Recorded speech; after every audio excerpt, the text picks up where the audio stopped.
Balimao Alignokuma, très urgent. Balimao bien mardi 10 février 2026. Aïwa, emballement docteur do ko mouk nye accident ke pont sans fait. Moto la. Malion ko jine ko de ira ko inkono. Aire ka fola ko jine do da sama tegema. On dere obe fe ka takana e pont kono.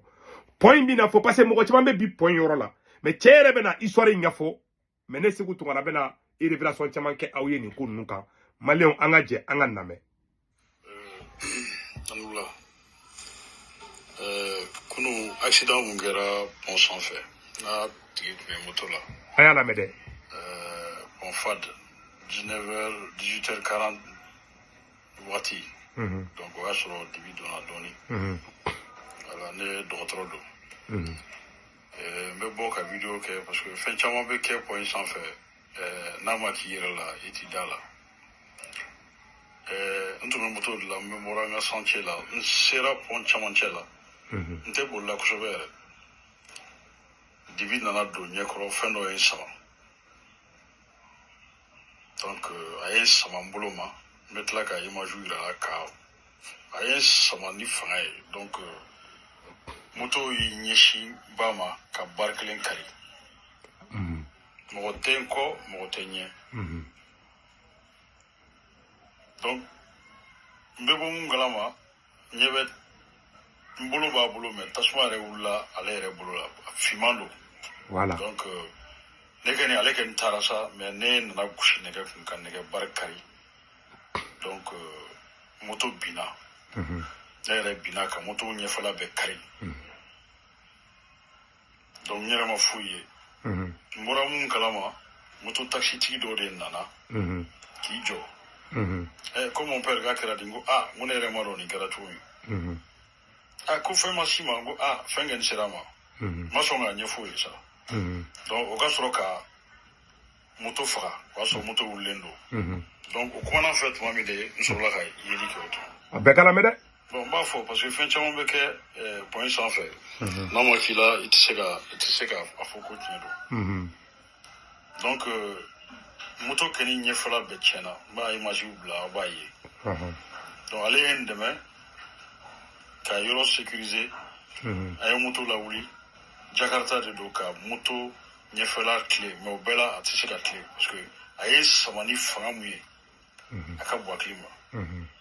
Hali ni ye moto renfler k'i ɲɛsin ba ma a fanga t'o bɔ. Ne kɛ ni bolo bila a bolo parce que bɛ komi tasuma de donna ale yɛrɛ bolo la. Voilà. En tout cas, n bɛ bɔ mun kalama ɲɛ bɛ ɲɛsilen bɛ ba ma. Voilà. Ka n bɔ sira fɛ ka ɲɛsin ba ma. Voilà. Donc ne yɛrɛ wulila n ma fɛn fɔ donc a ye moto redressé n ye moto bɔ pont camancɛ fo réparateur mun bɛ dugu ma n taara moto d'olu ma. Olu ko mais ko dɔgɔtɔrɔ ko nin fɛn juguyara dɛ. Ne kɔni ma dɔn nin kɛra cogo n ma sɔn ka fɛn ɲɛfɔ olu ye. Donc olu ye moto ta k'a redresser mais halisa moto ma redresser. Voilà. Voilà. Donc n bɛ mun fɔ dɔrɔn mɔgɔ ma fɔ ko accident tɛ kɛ pont sanfɛ dɛ. Mais n bɛ mun fɔ mɔgɔw ye fɛn jugu de bɛ pont sanfɛ. A y'a lamɛn dɛ. Parce que n'a ma k'i la i tɛ se k'a fɔ ko nin don. Nin kɛra ne yɛrɛ dɔgɔtɔrɔ la. Ne yɛrɛ ye docteur ye nin kɛra ne yɛrɛ la. Voilà. Fiɲɛ man ta ni mɔgɔ ma se ɲɔgɔn ma. Mais fɛn de ye sama n bolo la. Voilà. A ye n kini bolo mun filɛ nin ye a y'a wɔsi. I ma wɔsi n'o ye. Voilà. Voilà. Voilà wɔsi da filɛ nin ye. Nin ye jinɛ ka wɔsi da de. Bolokɔnɔni ninnu bɛɛ wɔsi la. Jinɛ t'a la. Ani n bolo muscle. Muscle minnu bɛ sanfɛ n'u b'a fɔ ko biceps brachial. Donc o fununa. Voilà. Maintenant mun fana b'o jukɔrɔ n'a fɔra ma ko muscle brachio radial. O fana fununa ani fasa mun bɛ yen o fasa fununa. N bɛ tila ka image bila o la b'a ye. Donc ni fɛn yɛrɛ tɛ ni fanga tɛ o muscle tɛ se ka fɔ k'a bɛ sama. Voilà. I ye doni ta cogo cogo muscle tɛ se ka sama ou bien ka fɛn fo ka funu. Voilà funu bɛ n jiginna. Mais alsa fait mentigala voilà donc ba ira wala aka fam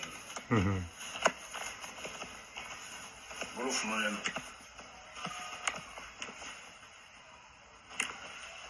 namra kuma sere do tro ka kuma no my friend bala abolo de fleta be ka bolo de funu len bado nyata bolo ni droit de voilà kini bolo ayen samo de ma comme wode ku de kwanya la jena de ga bara taw alama de ibe fa fa ga jena tike kono ibe nyuma ke we follow flana bangebo barkanyini follow we ala bato gala ka bato vraiment ala de mo kisi ni fen ala de be mo kisi de ibe nyuma ke ko fa ibi ko yiru la de voilà ibe ko yiru la mo be jigi ba kono never for bi kunu fefe ne ye be kuma ni ayanye rezo ko ba do akara to bi bela jele kuma merci ça ni ni forme ko chamante dala je ni fen tient temps là betan tient do de ah docteur de flek afota ni docteur di demise ni fana te video man te fana oh ni ayibe kuma foko tient temps là iba foko ndo de lawo aya ira prévu be ira malian kuma nye tient de wallahi kuma nye tient de abenala na krache mo kuma betese ka fo kuma betese ka fo kuma betise ka fo alaka ne re kado kera ne re la hala nyafoli manni alaka ame do ka alaka wallahi dale me shino la ubi wele jine ubi sar ubi wele kwa ibeti re sororo do mi re sororo mina billahi itike ba bolo de ibolo ki ba shigo la ile ta abiti la wuli shino re la katani nala na kraja ka obekela ne tentanya fo ne tanya fo ka gele doni memu ne gele memu nyafo nyana tiere do ne beki aklito yerla seli fana kai kuma be bi seli kuma be ala bi kisa fasuguma yeah ne re seli ne dementala kosobe awo nasi jiu dira ma o tien mais seli fana ndeme quoi yeah seli fana ndeme wallahi ube kuma munu fala tien do beki aklito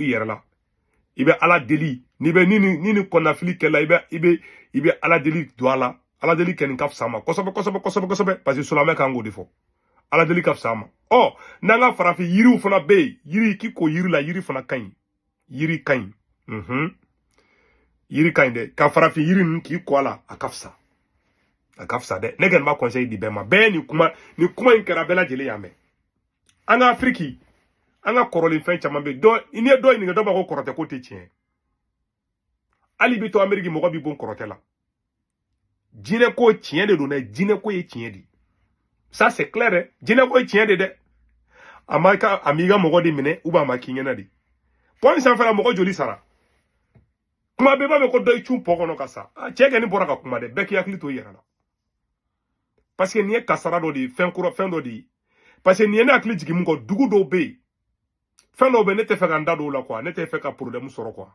parce que fen do be ni a fodro mo ko be na wuli ya nga fen to ko fo abeta fen wallahi dugu be ne te ma dugu to ko fo de bi kala kana dugu to ko do la de ne be yoro don fen benana la karache ni masaraka bo a cheni abe dugu be abe chendo dugu kono o fen be o be ne o dugu be fana de bi kala ma dugu to ko fo de wala ante problème no fe réseaux sociaux ka se butu ngara tarani dugu de to ne be yoro don malien ba dugu do fen saraka do be ni ma bonne ala na karache amai awo saraka do be ni ma bodoro amai voilà donc asin do be a dugu do be fen do bu ira ni dugu be jobe na te jaiba sin anga chokoroba ba do anga musokoroba ba do donc be ki akli to yera la tien do jina ko tien de do de ni mu madala wa fole fleni ni mu fleka kuma info ni te demseni ne docteur di imagine e be ka moto boli be ibi c'est ibe ka sama yera da ibe ka sama tukumna donc amasene ka commentaire were faraka ne be donc ala ka bela jelin kisi ni ko intoroma mamunu fatura mamunu ni problème soro munu fatura ala ka hine wala ala ku daronya minnu ma problème sɔrɔ la ka bɛɛ lajɛlen kisi a ma ni ŋa nin video dabɔra nin dɔrɔn de kama donc malien minnu bɛ faransi italie espagne angleterre amérique canada ka wari ci nɔgɔya la bɛ Senweb application télécharger n'a ye Senweb application télécharger a bɛ ne ka kɔri promo don urgent 10 € bɛ na o y'a yɛrɛ ta ye o kɔfɛ a b'a ka banque information bɛ don aw somɔgɔ bɛ Mali la Sénégal Côte d'Ivoire Cameroun a b'olu ka orange numéro ta olu tɔgɔ min bɛ carte kan n'a wari ci a b'a sɔrɔ orange money sur place wagati o wagati a jaa bɛ wari ci dɔrɔmɛ kelen a ta sara o de kun don a ka bɛɛ caw